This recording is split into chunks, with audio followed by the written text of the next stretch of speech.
All right. Hello, everybody. We are now live. Thanks for joining us again for another discussion. I'm really happy to be moderating a nice little panel today. So I'm Andrew Hill. I'm co-founder at Tableland. We've been building Tableland to really try to help accelerate creativity within and on top of NFTs. And artists are, such a big inspiration in this space, and they are often on the leading edge of innovation on what you can do with these building blocks. And they really help steer us towards what's important a lot of times and what the critical conversations to be having are. And so, yeah, I want to kind of give a quick shout out to Brian on my team who helped really pull this group together. And I think this is one of the first discussions where I feel just really like I'm going to have to sit back and listen and learn most everything that these people say. So, but I've been really excited about this, intersection of technology and art most of my adult life. I remember really fondly learning processing and idolizing Casey Rias and Ben Fry back in the day, and they really helped guide my thinking on the importance of really on visual communication in my scientific career, and it stuck with me for a long time. And today I'm really lucky to be joined by this panel creators and artists who are really working at that the latest edge of that intersection.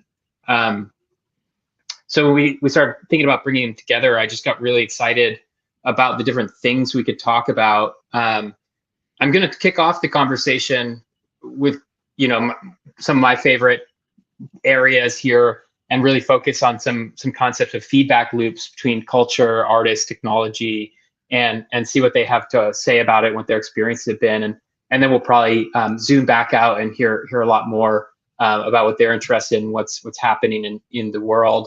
But yeah, I'm really thrilled to be joined by this group, and I always think the best way to kind of kick this off is to just do a quick round the call introduction from each of you, who you are and what you're working on, and kind of what your passion area is, and maybe we can just move clockwise around. So starting with Dre.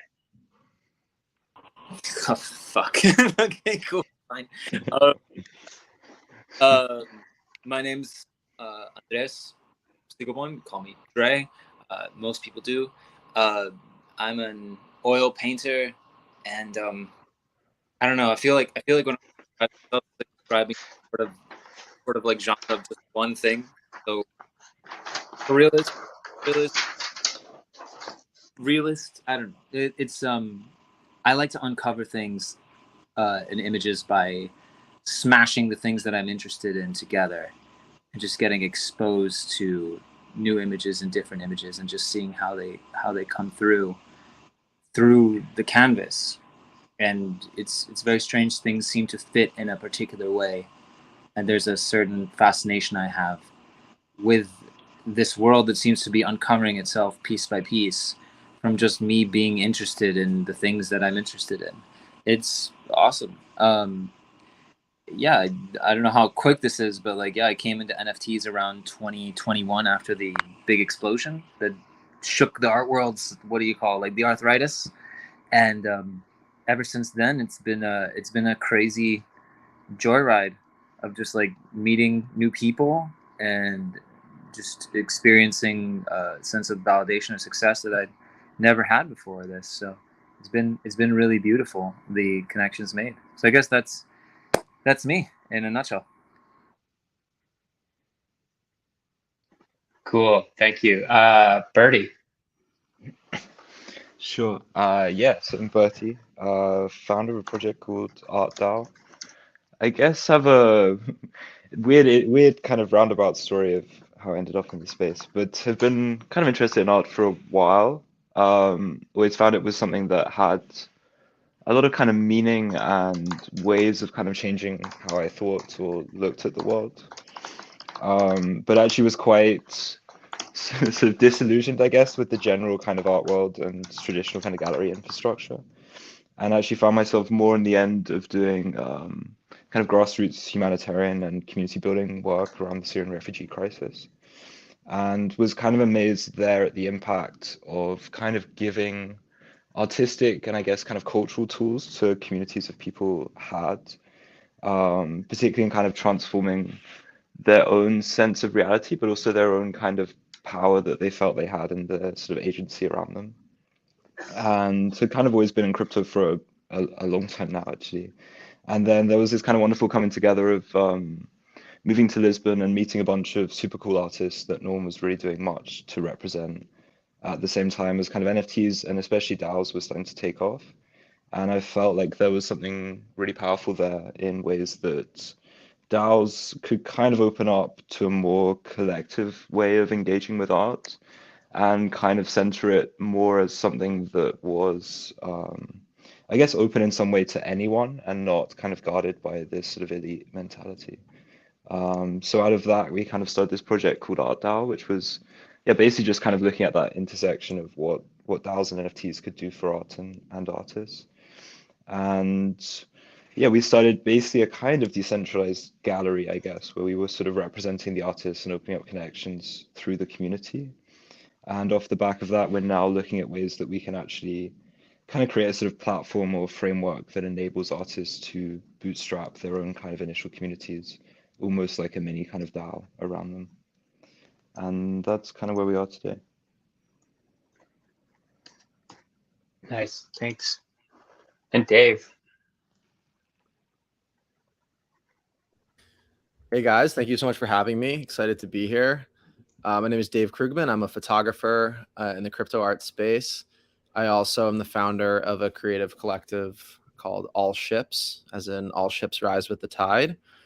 And I use a lot of my NFT sales and to fund and bootstrap my community and my platform, which I think is a really fun way to build deeper ecosystems than just my own individual artworks. I was relatively early to the photography side of NFTs. I minted my first work in November 2020 on a platform called Block Party. And then since then, I've just been, interviewing artists in the space and doing all sorts of projects that I think, at least I try to push the innovation forward and use the composability of the blockchain to come up with new and novel ideas and kind of use the chain as a canvas as well. I think one thing I really lean on is the kind of overlaps and similarity between the technology of photography and the technology of blockchain. They all kind of share this notion of being time chains. And so I'm really interested in, how those two crafts and technologies inform each other.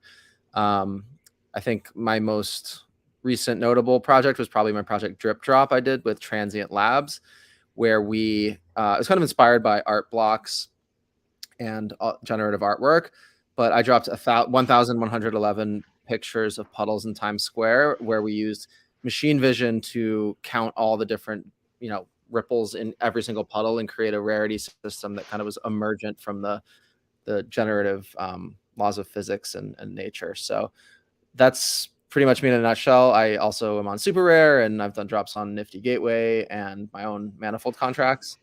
But I'm just really excited to be here and get into all of the intricacies of what's happening in Web3. Cool, thank you. And Abel.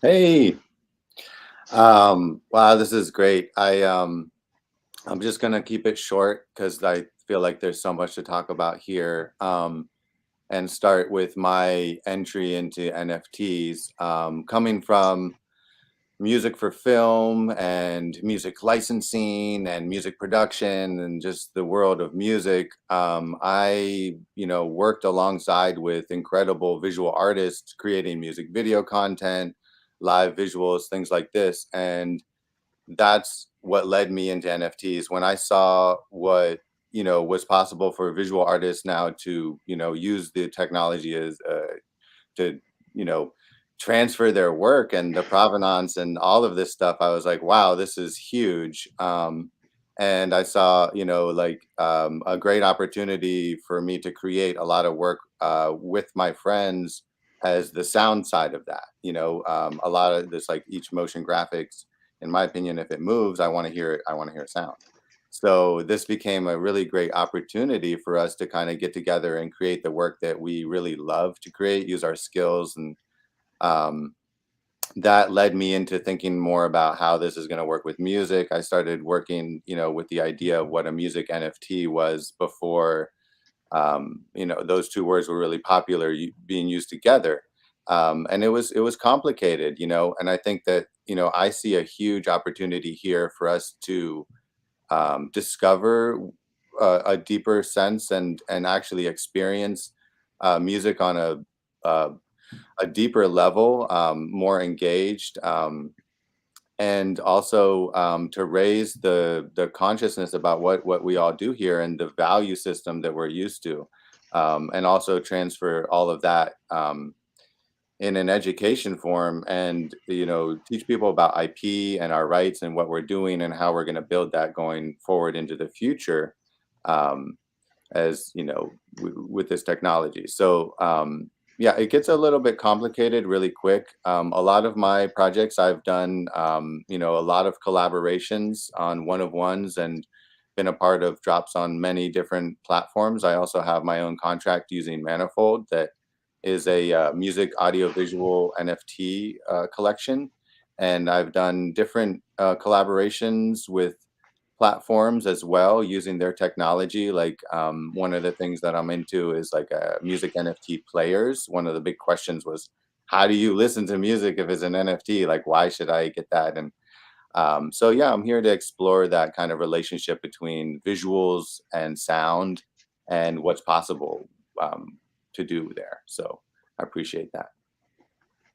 Cool. Well, thank you all for joining.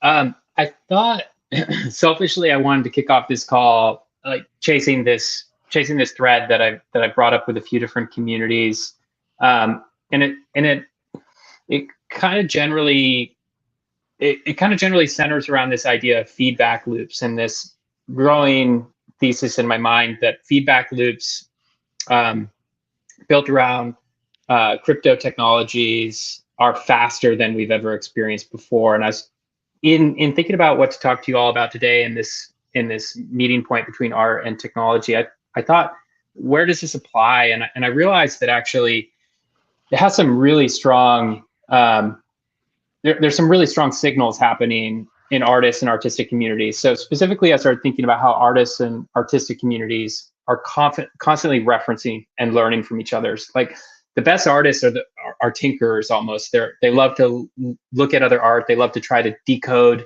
how art was built, what the motives were, what the techniques were, what was novel, what's attractive. And that the ability to do that is actually part of a really strong feedback loop within art, among artists, but also like bringing in what artists are learning, the trends and happenings in technology and society.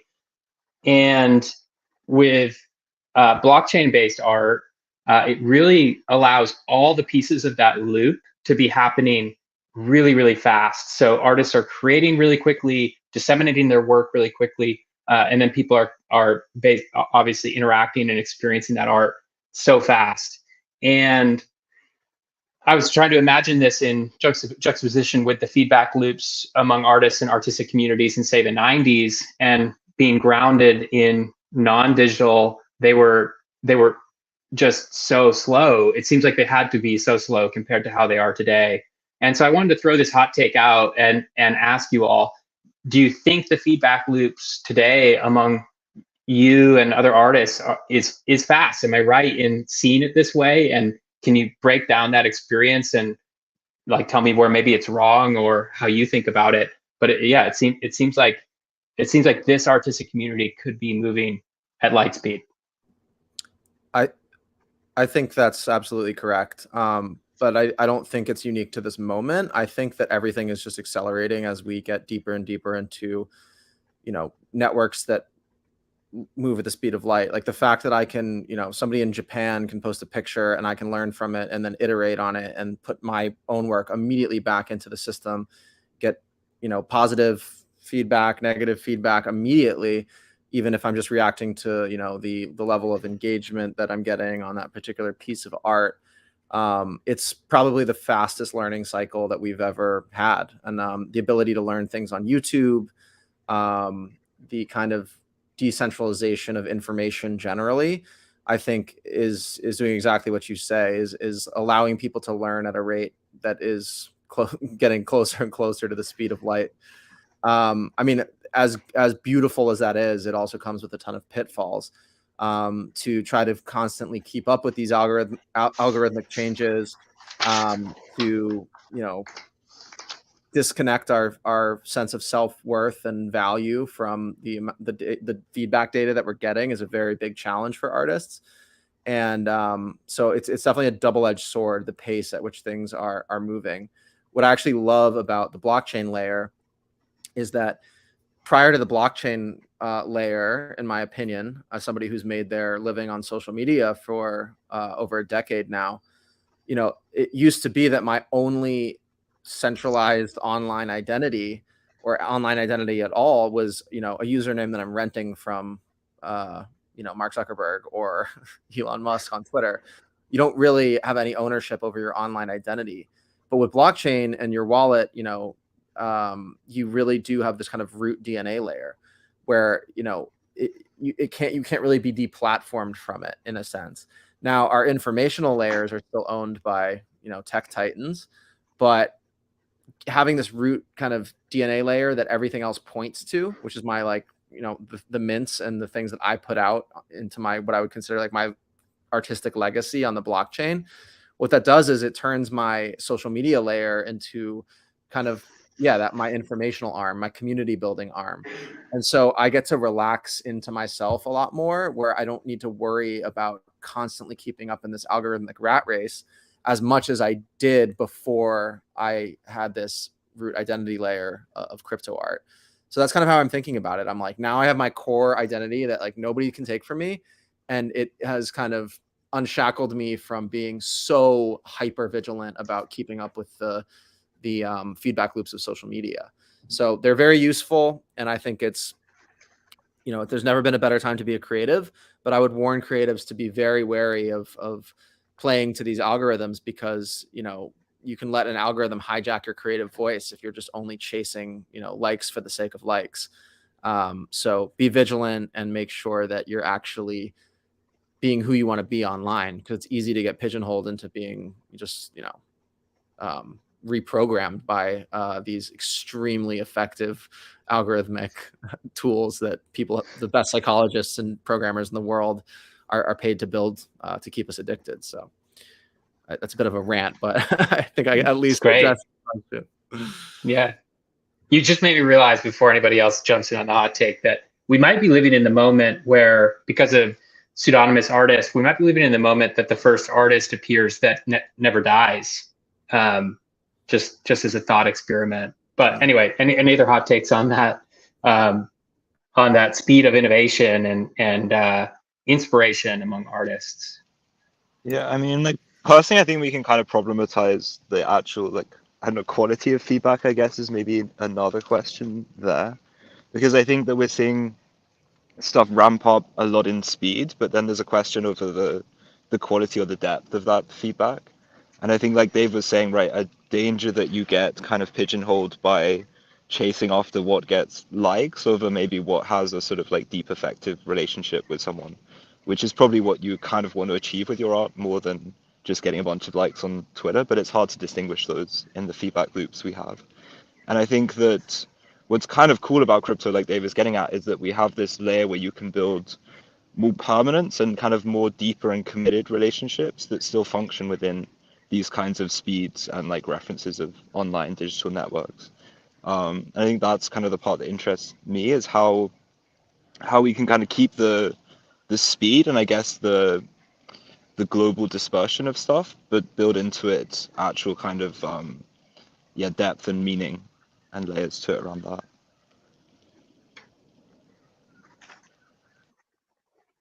Yeah, go, Dre. I'm digesting my thoughts here too, so I want to. No, dude, I was just like, feedback loop is so cold.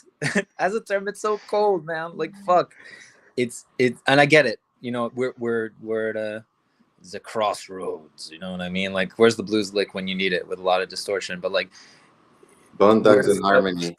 There we go. Like, I need some, you know, like I understand where it's coming from, because, you know, crossroads of tech and art and finance, and it's this big three-way street. So I get why it's the term, but I don't like calling it a feedback loop, because it's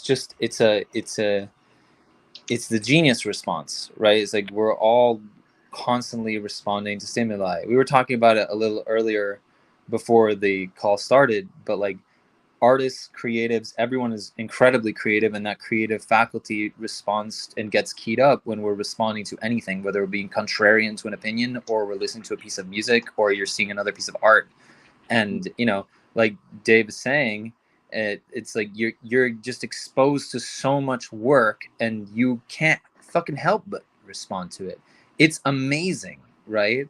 And yes, there's the pitfall of the social media aspect, and the searching for validation, or like feeling like you need to feed someone's attention span. But at the end of the day, when it's left in play, it's beautiful. And I know we're talking a little bit about like art collectives, like, and I think it gets especially concentrated in art collectives when you have a group of really great friends who are artists, musicians, or even just like appreciators of art, and you're just tossing ideas around, like fumbling the ball around, just laughing, having a good time, is usually when you have the best work.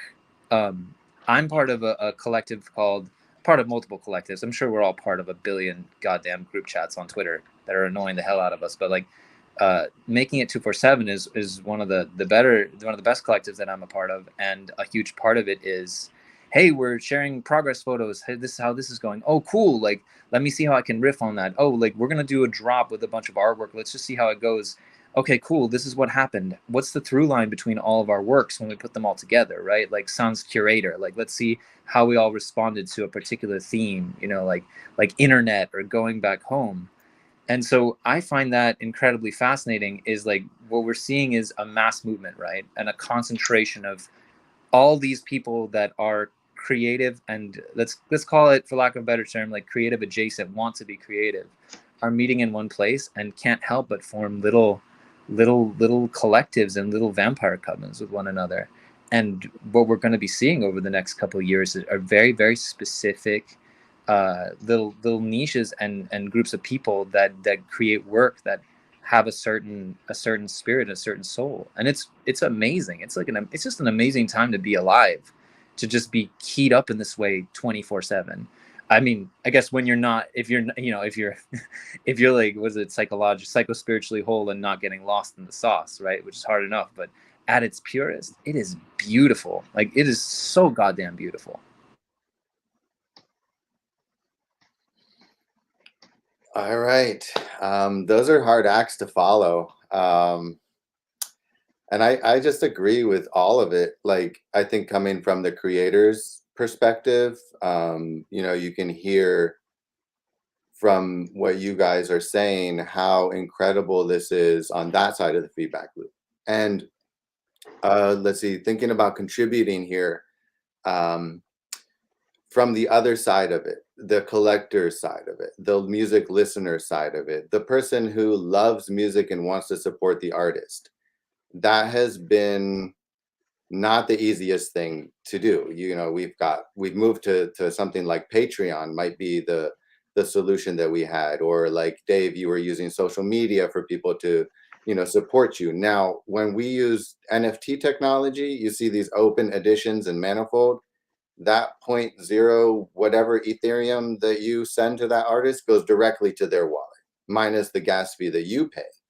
So that speeds up, I guess, the feedback loop a lot. And it allows a supporter to directly support the artist and the creator that they want to, without giving a percentage to somebody else. So that's immediate. I've seen that explode what the ability of what artists are able to do at that point. Because then it goes back to that, what you said, Dre, about getting to the place where we can play and we can tinker and we can adjust things. That is something that didn't exist in the commercial world. In the commercial world, the idea is, let's do the best we can, get the job done the fastest, and fuck it. If it pleases the client, who fuck cares, you know? and at least you get to work on the stuff you love, and then you go home and you're like, hey, check out what I'm doing. Oh, look at this. And then you have these conversations like, wouldn't it be cool if we could one day make a short film together? This is that one day. This is what this is allowing. This is why I think people call this the Renaissance, the revolution, the digit, you like, we've had like monetization for music for a long time, and it's been really fucked, and we haven't had a tool like this. So to have this come in with the visual artists, audio visual, the multimedia aspect, the text, the devs, the splits, like we're just creating this honestly, like you said. And Dave, what you said about creating your identity, it's also, to me, like now I'm actually, the work that I put in, the time I put in creates it. I'm building my reputation, not just my reputation for, like, I worked for the North Face and Red Bull. Like, yeah, everybody knows those companies. And if I say that, maybe in your mind, you just shifted to, oh, he's a more legitimate artist. Well, that has nothing to do with the art that I create. So this is a really cool place for us to just play, and then people to see like, wow, like the stuff I love in the commercial world, the stuff you see that's published, that you're fed and is in front of you and gets a lot of attention. There's also a lot more back there, and I think this is going to create a huge opportunity for artists to be more full-time in general, not like at the major level, but just in general. And that's what I see with the feedback loop. Like that is hyper right now in my community. Yeah, it's pretty amazing actually how many ideas, actually different ideas, just came out with those 4 different reactions. Considering that, I don't know, probably in this call, the first time anyone on this call minted or created an original NFT was 2.5 years ago, and to have all of this differentiation and thinking coming up, even though you're all mostly agreeing on what's interesting, there's just a lot packed in there. I heard 2 interesting things maybe worth chatting about. One, and again, kind of drawing to the technology, I guess one has less technological implications, I think, which is around what you just said, around sort of amplifying the individual and amplifying kind of your identity and ensuring that you're building that through your work. The other one that I heard come up a few times is this idea of these niche communities or building permanence within the groups. And I know a few of you have worked on specifically on that technology for creating communities. Is there like a natural trend here towards, and I heard this brought up, the sort of smaller focused niche communities. Is that a trend here? Is that what we're seeing? Or is that just a moment, kind of a broader social moment? Or is that a real thing that we're seeing emerge in artists and their relationship with their, the communities that want to experience their art, this sort of like motion towards smaller and focused?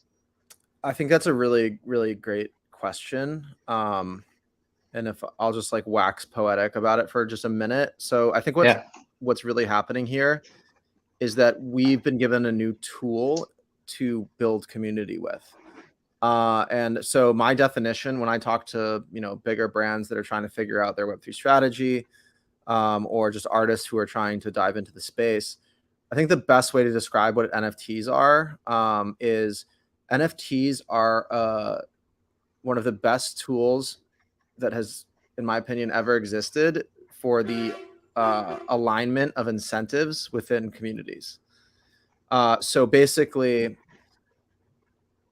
this gives us an ability to have like communities that are comprised of invested advocates in our work. So we're moving from an attention economy into an attention economy mixed with an actual economy. So creatives have never really had their own currency, their own kind of economy. I don't know a better way to say it, but basically, when I was making my living on Instagram, the whole goal is to amass as much attention as possible so that you can then go out to brands and institutions and people that want attention, and you have to make some sort of deal where you convert your attention into USD. And that's an extremely inefficient conversion. And if you're working only within attention economies, your incentives are misaligned with your audience, because you are demanding that they spend their time looking at your work, and all the metrics you're tracking are how long they're looking at what you're doing. So if we can move the model to this invested advocate model, which I like to say I'm in right now, I can do so much more with 1,000 followers than I can do with 10 million followers, just when I'm converting attention to USD. Because when you're converting attention to USD, you're losing money at every single stage of that transaction. It's an agency who's taking, an 80% cut of the client's budget, and then that trickles down through all these different subsidiaries, and until it finally gets to you, and they're just like, you're getting like crumbs off this feast that is happening. And so what's happening now is, if I have 100 collectors or 10 collectors who are willing to just give me a little bit of cryptocurrency in order to participate in my economy because they like what I'm doing, that is almost 100% value conversion, because we're not trading in attention as much. I mean, you still need to accrue attention in order to sell your work, in order to get the word out about what you're doing. But this is the first time that I think we've had a native creative currency. And I think, it's on a bunch of different chains, but most of my stuff's on ETH. So I treat ETH like this kind of native currency for this global decentralized country. And I think what the artists are doing is building the culture around that country. And so just to your point about, are we in a situation where there's niche communities popping up more than ever? I think absolutely that's true. And I think that's a much healthier way for creatives to have a relationship with the internet, because the other option is that we are, only able to make money by being peripheral to the advertising interests of giant corporations. And everything I was doing in social media was some sort of compromise with my own integrity and my own mission. And, if I had to choose 1,000 collectors or 10 million followers, I'd rather have 1,000 collectors, because just a little bit from 1,000 people is a great full-time salary for an artist. And that's what's been happening in my life over the past couple of years. And I could not be more grateful that this paradigm is starting to rise. Any other thoughts on that? I saw Abel in strong agreement, but yeah, I mean, it's hard not to be like biased towards here because we're all like in the same boat in some way. I think that that's what we're realizing too. And then it also, like Dave, I think it's interesting how it changes the competitive nature of things. So we're not bidding against each other and trying to get that top bid on that one agency that's got the keys for whatever, thing they're doing. And that not having to compromise, it sounds really fun, but it's also a huge question, because then it goes like, who the fuck am I? What am I doing? Sorry, I used that word there. Who am I and what am I doing here? Becomes more important than, it's really pretty and, is better, pleases the boss or whatever more than the other ones. And so, that's a different thing to cater to as a creator. I think that model that you spoke of, the 1,000 true fans, is absolutely true. And then what you do, and it's like, I think, it's interesting. You said you still need attention. But then I think, well, maybe the attention is more community building, because instead of thinking, oh, well, I need like to grow to the 1 million mark, you're thinking, I need to build a strong community so that it's not just, a cheap buy and a flyby, relationship. I think that that's really important for the people who are creating NFTs in the space to know what they're doing, what they're giving, what the options are, and then also for collectors to know how they're supporting, because to collect and support to, you know, like an artist like Dave or somebody who's in this room who's actually consciously dealing and thinking about this, you know, is going to be a different experience than collecting from somebody that do a good job of it, looking pretty and this and that. So I think there's a lot of education that still has to happen, just like with like navigating the space, and that's what community is really good for. So one thing I've noticed is like, I'm very proud of my I've like converted a couple PFP collectors to 101 collectors through educating them about art and what this is, and then that plays into like what they, you know, how they go out and behave and you know, in the world. And I think that that's, to me, great, and that's something the community really only can do because we meet there and have these discussions. Like I feel like this is part of the community building access, part of it, rather than me thinking, oh, this stream is going to reach so many more people and they're going to come buy my NFTs. It's not really, that's not even the goal. So yeah, I think that that's a really interesting thing to consider there. What, you know, that relationship. And I might have gotten off track with that question, but I hope that all of that stuff kind of is relative there. Yeah, for sure. You gave me. Oh, go ahead, Dre. Just following the through line, super simple. Fine art world, you need a dozen people, maybe 6 collectors that like love your work, know what you're doing, and fuck with you. Fuck with what you're building, the universe you're building, the thing you're piecing together. 6. Like, that's all you need. And yeah, it's crazy that we've crunched everything into a Jupiter diamond from, you know, I guess as everyone's been saying, it's like we had an attention economy before, and it was fucked. And it was the MySpace economy. How many friends do you have? You know, like doing that and going back to what the rest of the art world was doing, which is it's a small, you know, small community of people that love art. And some people, you know, you can educate people over time as an artist as to what you're about, but really you only need to educate 6 to 12. And you have a whole career set in front of you. That's all you need.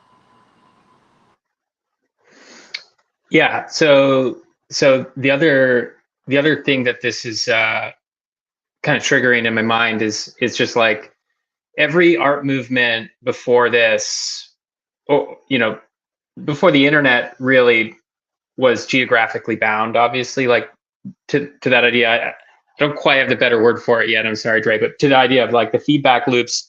You know, if they're not moving at the speed of light, they're obviously going to move slower over geography. So it's just this natural effect that there would be these geographically bound movements in art. But it seems really just so obvious that the NFT and crypto space broadly has broken out of that. And like artists and their collaborators can be, you know, innovators or leaders no matter what their place is. And I'm curious how much you all think about that, either as an artist and helping other artists learn and navigate this, or in how you connect the communities or connect those 1,000 true fans. Like, do any of you even really think deeply about that concept, or is it just like it's just like a thing that exists? That's the way it exists now. So it's just like the follow-on question I have really there is that it seems like the base layer, the blockchain itself, allows for us to not care about geography anymore. But then I wonder if some of the technologies that we use on top of it might still have this risk of locking certain people out through being able to access or being able to participate in ways. And I'm just curious. I'm curious how you all are thinking about that, and if that sensation is true. I do a lot, because I have a world of where I actually have a local art scene and like people that I'm neighbors with, friends and stuff that I make art with. So, you know, that's very different than the NFT space. But I like to think about it like, you know, it's really important to come and have dinner together. You know, it's important to do things outside of the work zone again, right? Because now we're in the play, we're in the creativity, we're in the freedom zone. You know, we're in That's where things, you know, we might get bored, and out of boredom comes creativity. So when we, you know, like I look at this kind of spending time online as like we're sitting down to like a coffee or something in a shop locally, and I think that absolutely does connect things and grow. And I think you know, if you look at Andy Warhol and the Factory, which I'm a huge fan of, that whole scene, that, you know, what he did and provided and enabled, it changed the way we perceive and what art is and all of that stuff so much.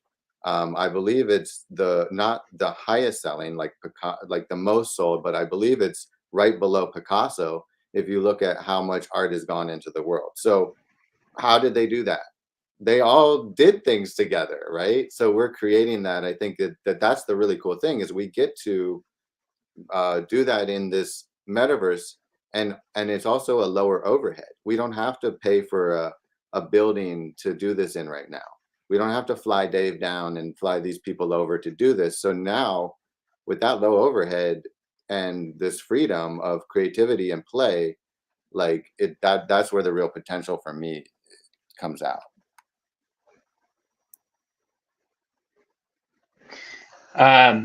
Yeah.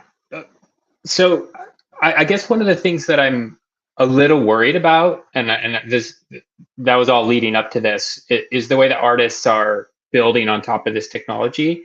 Are any of you followers of Jacob's writing over at Zora, and specifically his writing on hyperstructures?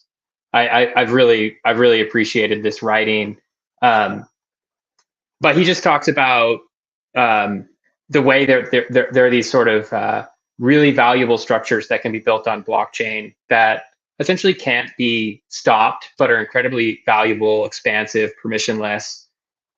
But then I look at the way that some of the most valuable art is created, and like the tools that are really important to art and NFTs generally.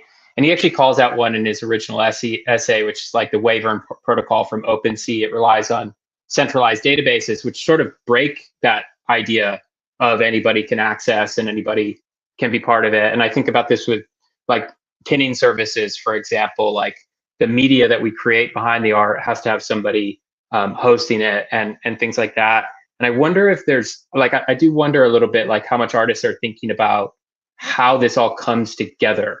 Like how deep can we get the openness and the permissiveness of this technology? Do any of you think about that, and like where this technology can go in that vein? Yeah, I think, you know, one thing I really think about a lot is how far we are from the ideals that we espouse. Totally. Yeah, I mean, look, but I was having this conversation with a really good friend of mine yesterday, and basically the conclusion I've come to is that we're a very long way from the ideals of decentralization. We're a very long way from the, you know, moving away from the attention economies of social media, but we're getting incrementally more towards the goal every day. And I think we're getting there at an exponential rate because all of this is tied to technology and network systems. So as the technology evolves, I think we're getting closer and closer to this, you know, grand vision we have of you know, are there risks there? Are there risks that we don't get there? Because it almost felt like the early internet, we probably, if we were there at that moment, would have almost felt the same. And then it sort of like hit a plateau, and yeah, and now we're on track again. I don't think we ever get there. But I think we get better and better and better. I was saying yesterday I was talking to my friend, I said, we're a long way from the ideals of this, you know, utopian decentralized future, but we're also a long way from the 1950s. Like, we're a long way from the only way that I can put my art into the world is to know a publisher at Condé Nast. Like, this is so profoundly further along than I thought we'd be at the age I'm at, that I'm just, you know, our duty as participants in this space is to just make it a little bit better for the people coming behind us, and make it a little bit better for the people participating here every day. But I'm not going to give up because, you know, I don't think we're far enough along yet, because that would be giving up on any potential progress that we can make.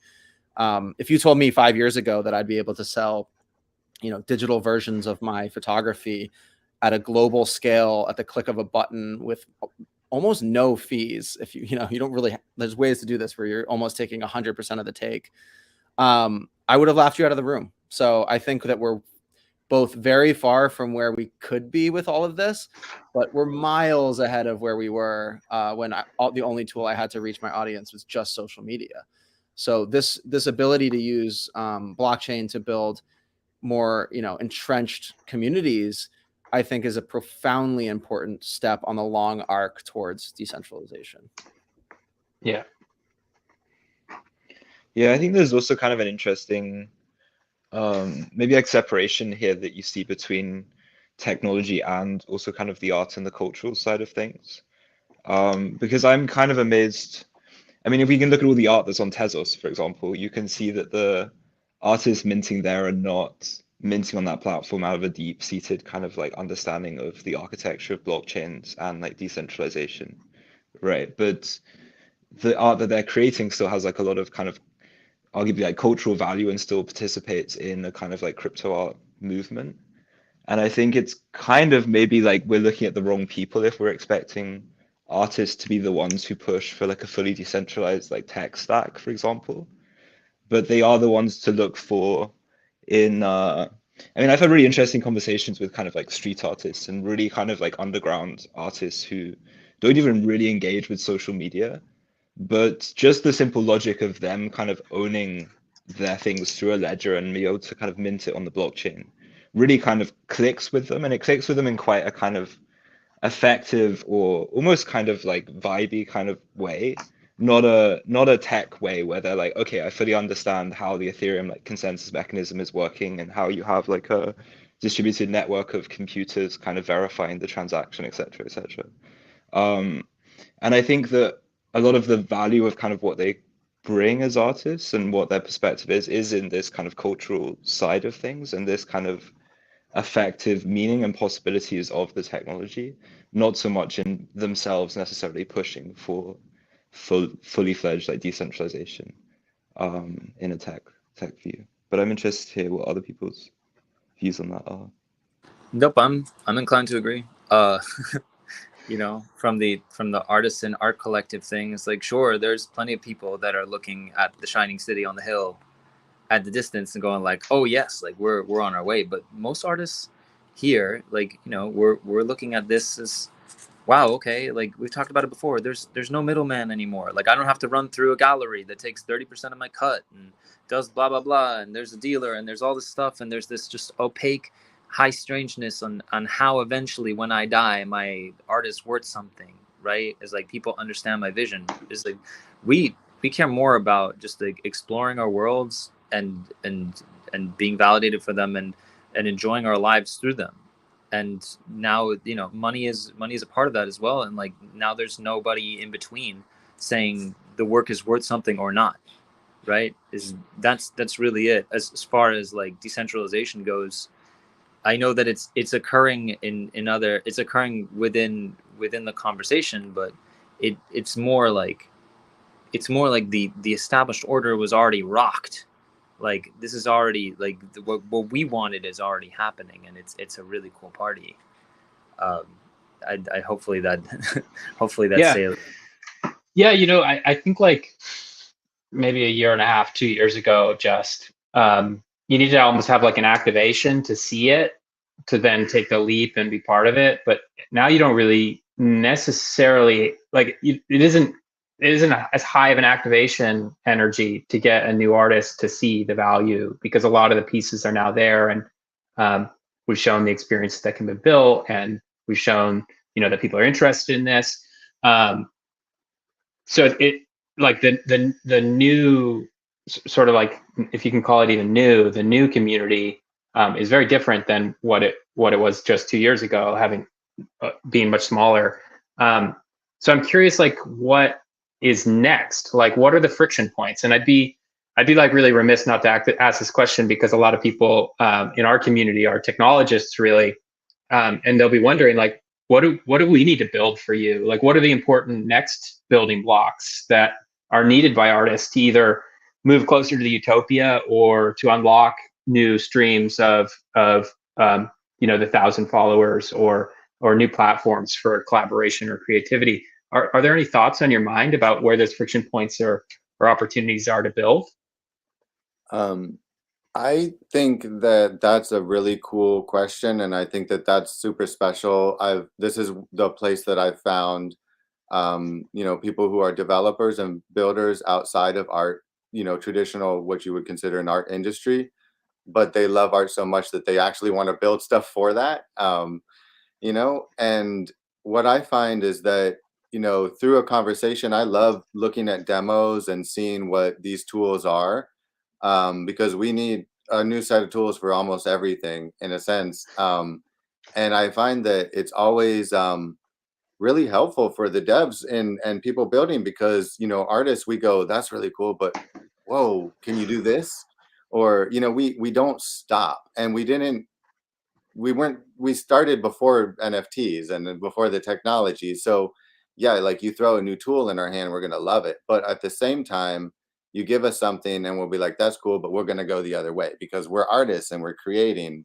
So you know, I think that there are, you know, there's a lot of opportunity here to build. Like if you ask Dave, like what would help you as an artist, like, you know, get more time out of your day? You know, what can you automate through this, or how can you use AI? Like I would love to investigate using AI as an assistant that I could train to archive my work, because that's something that I lack. I create, and then something else comes up and I don't take the time right then to do the proper archiving of that, you know. So I think that those kinds of tools are really interesting. They may not be useful for the masses, but as we create the creator economy, like you said earlier, that is going to be necessary, because you get to these stages, and I think all of us here have experienced the stages of growth and management and growth and management and growth and management. I wanted to just kind of also say quickly, I've got to dip out of here at 2 because I do host every Tuesday and Friday a space on Twitter called the NFT Record Shop, and that's exactly what we do. We create that space as a third space for people to come through and build the community and the culture.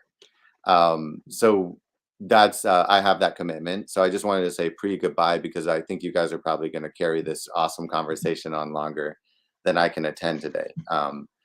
But I really, really appreciate it. And yeah, like I also see it almost like I got scared at first, that art was being used to gentrify the technology, in a sense of, let's use artists to come in here and make it really pretty and fun and this and that. And then the corporations will come to get patents and do all this stuff. And I know, because I'm in that industry of looking at that stuff. And you know, Sony is out there filing patents for uses in NFTs and blockchain. So we have a lot to protect in that way too, with our information, and careful of who you do contribute to, you know, as well in this space. So I think it's a two-way road at this point.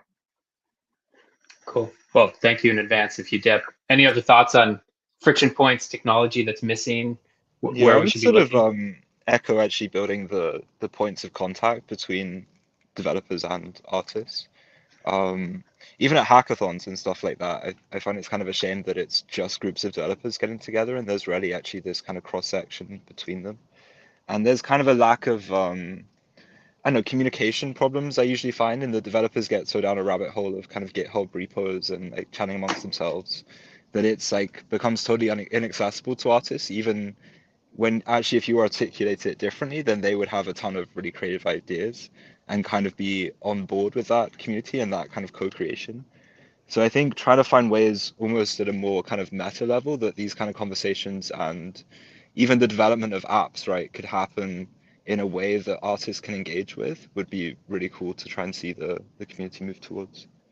I think it's really cool, like some things like Manifold, obviously, also the stuff Mocker's doing with the virtual galleries, I think is really cool like that. And yeah, just more projects like that. And I think also for developers, just if you have a cool idea or see artists that are doing stuff and you have an idea, like reach out to them and try collaborating. Like it'll be fun for you, and I'm sure they'll be keen as well. Definitely be keen. Yeah. Like just a little something, because unfortunately I do have to leave also. So here's a funny thing: making it 247 collectives, they want very simple things. Artists seem to want very simple things. I think, pay me for my work, validate me for my work, put my work up on a white wall, have my work shown. Show me, play me. You know what I mean? Help me make my life awesome so I can make more of this stuff. Like, for us in the collective, we really wanted to do a group show, and the only times that we had seen works side by side from various different artists was, for example, on Super Rare, right? Super Rare has some awesome curators, right? Like Anne and Mika and Paloma and all of them, like super awesome curators. Like, but we, you know, that it's under the curator's care and control as to what is curated. We just wanted to put on a show. Wanted to put on a show that we could do on our own, and just like let the work speak for themselves based on a theme, right? And be able to get paid and not have the payment go to just like a wallet, just some group wallet that we had there. We wanted everyone to get individually paid. There was a need and a demand, and thankfully there are some big enough heads within our collective, and I'm sure within all the other space, that we're able to make that happen on Foundation, and even make a group show happen in the same vein on Cyber. And it was difficult. Maybe it wasn't difficult. I don't know. I didn't do it.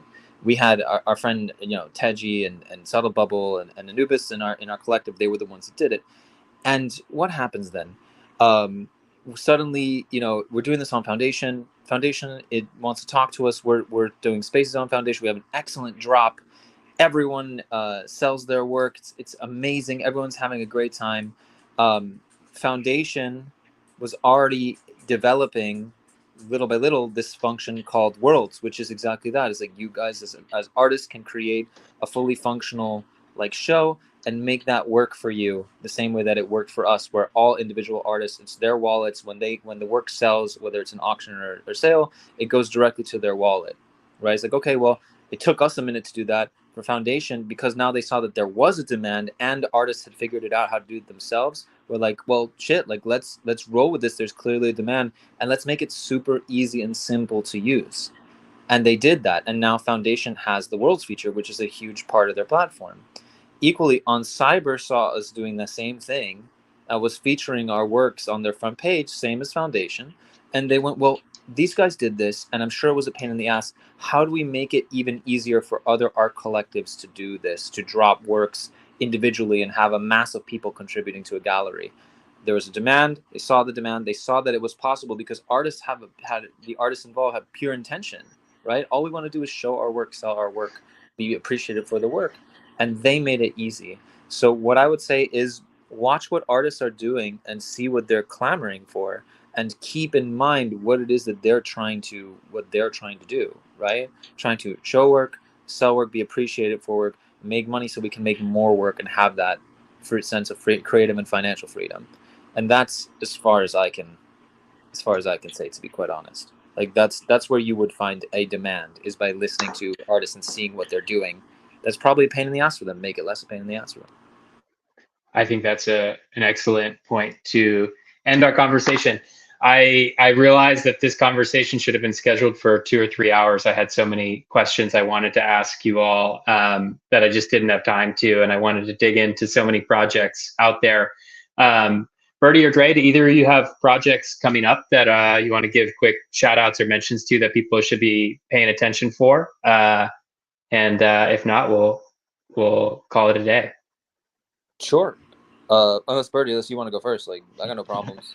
No, I was just going to say we have exhibition with Shedding Point coming up for December, and we'll be organizing some panel talks around that. And then we're heading to Buenos Aires to do something with CryptoArg and also Mocha down there. So yeah, that's the kind of next few things for us. And I guess back to Lisbon for the NFC conference in June. Cool. Yep. And I have an open edition dropping on Monday. I drop open editions every week, drop one-on-ones every week as it pleases me. So I would definitely be there. The work is phenomenal. So, you know, drop in. And Making It 247 has a show. We're going to be doing a drop, I believe, later on in the month or early next month. And we're going to be featured by the Museum of Crypto Art, MoCA. for our last hyper successful drop. So I would just keep an eye out on that. There's going to be a lot of beautiful writing and featuring. We're going to be featuring the works in a massive online gallery, the likes of which I don't think anyone's ever seen. Mocha's doing really incredible things in Untitled with them. So recommend keeping an eye out. Have you got one for of the rooms? You see, I do. I have a 64, and Okay, nice. I was actually in a friendly firefight with Renault about the last one that was released that I wanted, and I lost, which kills me. I just like their pillar rooms. I really want one, so I have one, and I'm just waiting. I'm waiting until I get mine. Sweet. Yeah, super cool team. Love Mocha. Awesome. Well, thank you, and thanks to the other guys if they check out the stream later. Thank them both for joining as well. Really great hearing from both of you, and have a wonderful day. You too. Take care. Thanks for hosting. Ciao.